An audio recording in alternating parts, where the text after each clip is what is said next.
Okay, hey guys, I'm not sure if you can tell, but I'm not in my house right now.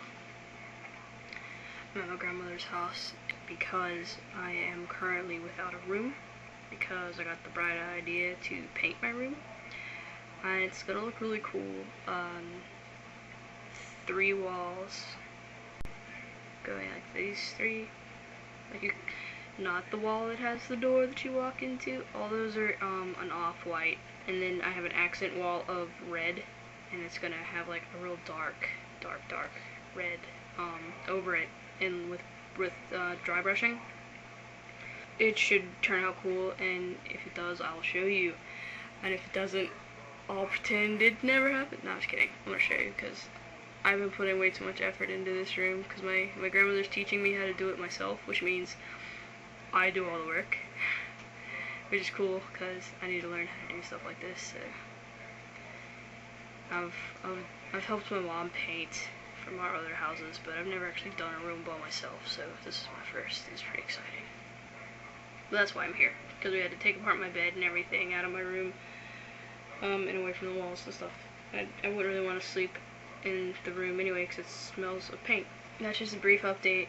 What I wanted to make this video about is today I was out and about shopping with my dad, and I saw like one of my favorite high school English teachers in a thrift store, and that was really cool because I've been wanting to see her. I've actually been wanting to go back to my high school and visit since I graduated. I haven't visited the school, and so I was really excited to see her. I was like, hey, oh my gosh, I haven't seen you forever. And yeah, she was cool. We did the whole catch up, how you been, how you like college, you know, blah blah blah. And my favorite English teacher, who's probably one of the main reasons that I am actually going for an education degree, isn't teaching anymore.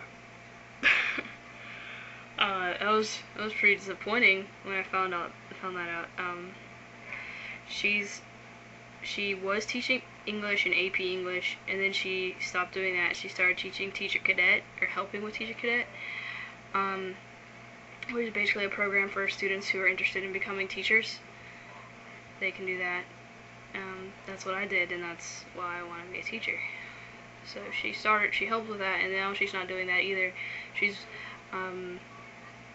doing like other stuff, like she's, I think, like writing and helping with lesson plans to like smoothly integrate laptops into everyday use, because they have to be. And it's pretty good because my school wasn't doing a really good job of making sure they got used to their full potential, because kids were using them to play games and, you know, IM each other and stuff, and so it's basically just a big waste of funding.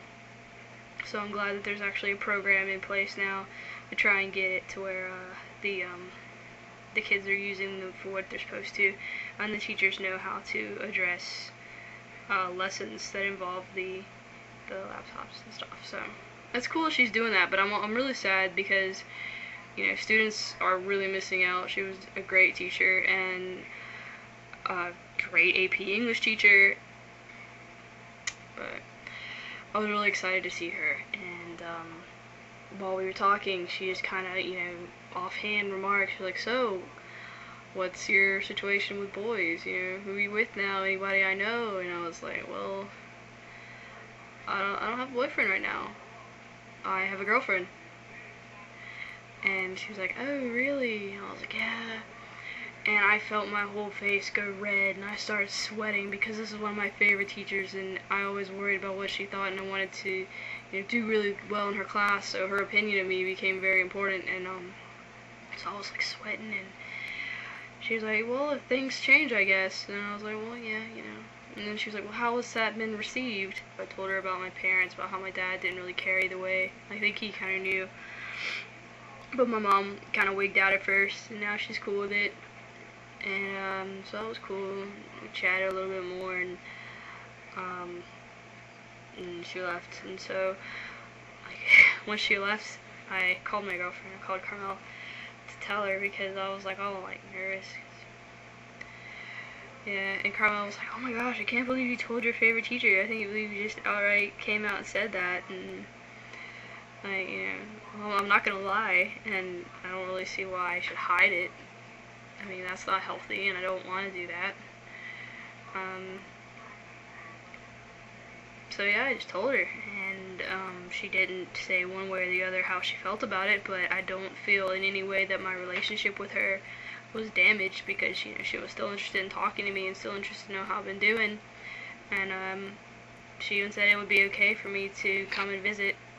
Basically, seeing my teacher was really cool, and I'm glad that I got to see her, and I'm also kind of glad that I got to come out to her, basically. You know, our relationship isn't damaged, whether she personally agrees or doesn't agree. That's her business, and it's really none of my business. And so yeah, I mean, and then how I guess my girlfriend was impressed or excited that I felt comfortable telling my one of my favorite teachers something like that, because you know, sometimes you don't. I'm in the South, and sometimes you don't bring that stuff into classrooms or into business settings, because